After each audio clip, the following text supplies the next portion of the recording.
কিছুদিন আগে শুভেন্দু অধিকারীর গাড়িকে টার্গেট করে কিংবা গাড়িকে লক্ষ্য করে অ্যাটাক করা হয়েছিল। এই ঘটনাটা তো আপনারা সকলেই শুনেছেন।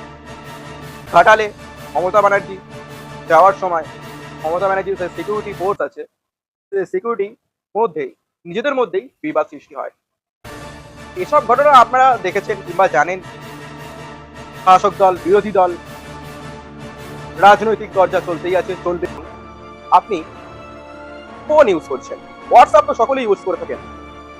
আপনি হোয়াটসঅ্যাপ ইউজ করছেন, সেই হোয়াটসঅ্যাপে হঠাৎ একটি ভিডিও কল আসলো। আপনারই পরিচিতি কোনো প্রোফাইলের ফটো হয়তো অপরাধীর কাছে আছে। তৎক্ষণাৎ যে ভিডিও কলটি আসছে তখনই দেখছেন এই তো আমার পরিচিতি লোক। তখনই ফোনটা রিসিভ করলেন। হোয়াটসঅ্যাপের মধ্যে ভিডিও কল, ভালো করে শুনবেন, হোয়াটসঅ্যাপের মাধ্যমে ভিডিও কল।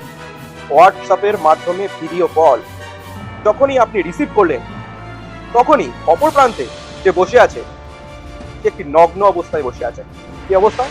নগ্ন অবস্থায়। তখনই আপনি তো সাধারণ মানুষ, আপনি তো কিছু জানেনই না, এই বিষয়ে আপনি তো অবগত নন। তখনই কি করলেন?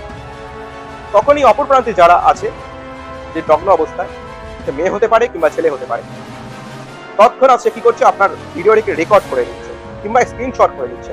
স্ক্রিনশট করে নেওয়ার পরে আপনাকে ডাইরেক্ট কল করে ব্ল্যাকমেল করা হচ্ছে যে আপনি আমাকে এইসব করতে বাধ্য করেছেন, তাই আপনি যদি এত টাকা না পাঠান তাহলে আপনার নামে কেস করব। তখনই আপনি ভয় পেয়ে গেলেন। ভয় পেয়ে হাজার হাজার টাকা দিতেই থাকছেন, সেটা কোনো শেষ নেই।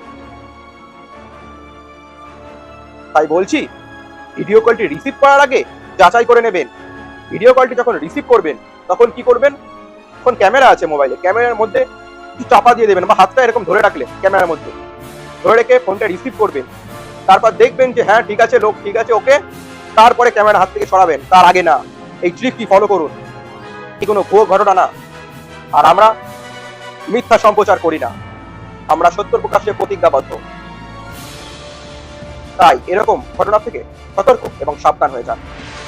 হতে পারে আপনিও সেই শিকার হয়েছেন কিংবা শিকার হবেন। তাই সতর্ক হয়ে যান, সাবধান হয়ে যান। আবারও দেখা হচ্ছে আরো একটি ভিডিওর মাধ্যমে। ততক্ষণ সুস্থ থাকুন, ভালো থাকুন আর সঙ্গে থাকুন ইউবিআই বাংলা টিভি নিউজে। ধন্যবাদ।